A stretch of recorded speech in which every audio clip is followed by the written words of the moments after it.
Capítulo 10. A conversa com ignorância. A esta altura, o jovem ignorância alcançara cristão e esperançoso no caminho para a cidade celestial. Cristão dirigiu-se a ele. Vamos, jovem, por que ficou tão para trás? Ignorância. Gosto de estar sozinho a maior parte do tempo, a não ser que esteja com pessoas que pensem como eu. Questões investigadoras. Cristão. Como vão as coisas, querido ignorância, entre a sua alma e Deus? Ignorância. Muito bem, espero, pois estou sempre cheio de bons pensamentos que me vêm à mente e consolam-me no caminho. Cristão. Partilharia alguns deles conosco?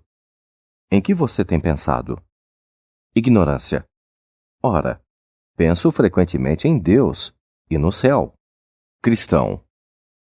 Assim fazem todos os homens. Ignorância. Mas em meus pensamentos desejo Deus e o céu. Cristão.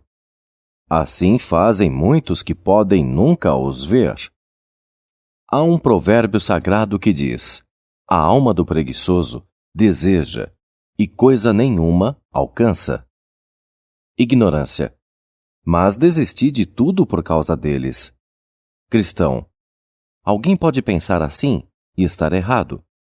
Desistir de tudo é muito mais difícil do que muita gente imagina. O que faz acreditar que desistiu de tudo por causa de Deus e do céu? Ignorância. Meu coração me assegura que eu fiz. Cristão. Mas seu coração é confiável? A Bíblia afirma: o que confia no próprio coração é insensato. Ignorância. Isso foi dito a respeito do tolo. Eu não sou tolo. Meu coração é bom sábio. Cristão. Como você sabe? Que meios você possui para testar o próprio coração? Ignorância. Meu coração conforta-me na esperança do céu. Cristão. Isso pode ser falso. Jeremias, o profeta, alertou: enganoso é o coração mais do que todas as coisas, e perverso. Quem o conhecerá? O coração de um homem dá-lhe esperanças quando não há solo para ela. Ignorância. Mas o meu coração e a minha vida concordam, então a minha esperança está bem fundamentada. Cristão. Que provas você tem de que seu coração e a sua vida harmonizam? Ignorância. Meu coração assim me diz. Cristão. O seu coração assim lhe diz?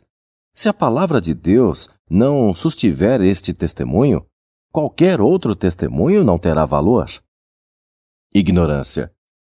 Mas não é um coração com bons pensamentos e uma vida sincera que estão de acordo com os mandamentos de Deus? Cristão. Sim, de fato, mas uma coisa é tê-los e outra é pensar que os tem. Ignorância. Diga-me, de acordo com a Bíblia, o que são bons pensamentos e o que é uma vida sincera? Cristão. Há bons pensamentos de várias espécies, a respeito de nós mesmos, concernentes a Deus e sobre a humanidade. Ignorância. O que são bons pensamentos a respeito de nós mesmos? Cristão. Pensamentos que concordam com a palavra de Deus. Ignorância. Quando os pensamentos sobre nós mesmos estão de acordo com a palavra de Deus? Cristão. Quando aplicamos a nós os mesmos julgamentos que a palavra de Deus aplica. Por exemplo, a palavra de Deus fala daqueles que estão em estado natural. Não há um justo, nem um sequer. Não há quem faça o bem. Ignorância. Nunca acreditarei que o meu coração seja mau. E, concernente a Deus, o que são bons pensamentos? Cristão. O mesmo que eu disse a respeito de nós mesmos. Quando os nossos pensamentos sobre Deus estão de acordo com o que a sua palavra diz sobre Ele. Temos o correto pensamento sobre Deus quando pensamos que Ele nos conhece melhor do que nós e pode ver nosso pecado quando nada podemos enxergar. Ignorância. Você acha que sou tão tolo a ponto de imaginar que Deus não pode ver mais que eu? Ou que ousaria vir a Deus confiado em minha boa performance? Cristão. Bem, o que você pensa desse assunto? Ignorância. Ora, penso que devo crer em Cristo para a justificação. Cristão. Como você pode imaginar que crê em Cristo quando não vê que precisa dele? Você não vê o seu pecado inato nem o seu pecado atual, mas tem uma opinião de si mesmo que o coloca além da necessidade de um Redentor. De que modo, então, você crê em Cristo? Ignorância. Creio o suficiente, por isso tudo. Creio que Cristo morreu pelos pecadores e que devo ser justificado da maldição perante Deus, por meio da sua graciosa aceitação da minha obediência à sua lei. Cristo torna as minhas obrigações religiosas aceitáveis ao seu Pai, por seus próprios méritos, e o Pai justifica-me por causa de minha obediência ao seu Filho. A diferença entre a verdadeira e a falsa fé. Cristão. Vou replicar a sua confissão de fé da seguinte maneira. Primeiro, você crê com uma fé imaginária, porque tal fé não se encontra registrada em lugar algum da palavra de Deus.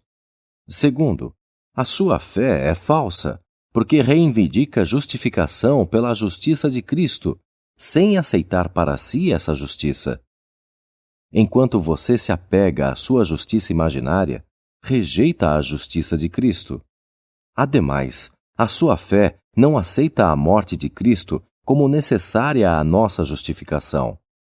Em vez disso, você o recebe como um exemplo e um justificador das suas ações de crente, o que é uma invenção da mente carnal, sem fundamento nas Escrituras. Por conseguinte, a sua fé é enganosa e o deixará sob a ira de Deus no dia do julgamento. A verdadeira fé justificadora torna a alma sensível à sua condição de perdida e a faz buscar refúgio em Cristo, na sua cruz e na sua justiça para ser salva. A justiça de Jesus não consiste meramente num exemplo e num ato de graça que aceita as pessoas sobre as bases de sua obediência à lei.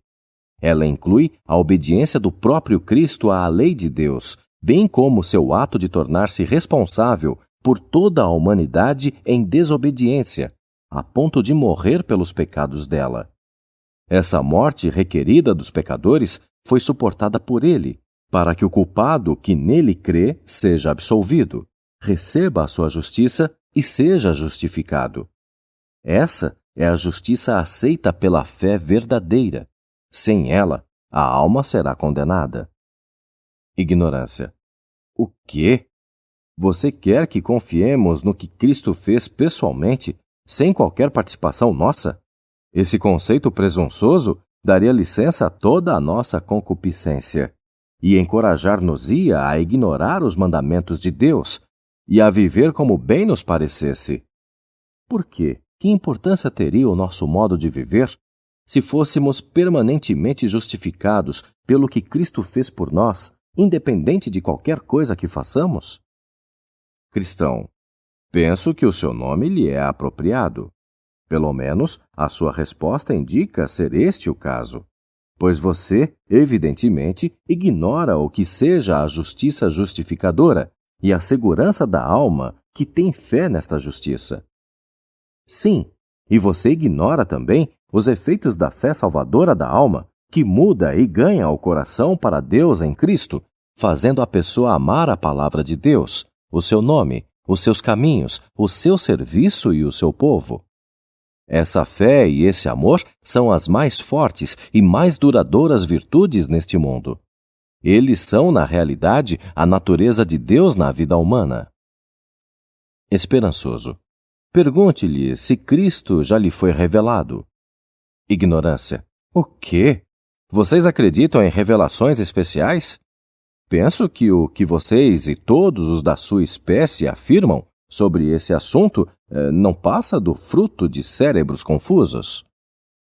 Esperançoso. Ora, filho, Cristo está oculto em Deus de um modo tão misterioso à compreensão do homem natural que não pode ser conhecido como Salvador se o Pai não o revelar. Ignorância. Essa é a sua fé, não a minha. Contudo, estou certo de que a minha é tão boa quanto a sua, embora não tenha na cabeça tantas fantasias. Cristão, você não deve falar tão desrespeitosamente de um assunto tão sério. Também eu afirmarei enfaticamente que ninguém pode conhecer a Jesus Cristo, senão pela revelação do Pai. E sou igualmente enfático sobre a fé pela qual a alma repousa segura em Cristo. A fé correta deve ser operada pelo poder de Deus, e posso perceber, querido jovem, que você é completamente destituído dessa fé. Desperte, querido ignorância, e veja a sua miséria e condenação, e busque salvação em Cristo Jesus, pois unicamente pela justiça dele você estará livre da ira vindoura.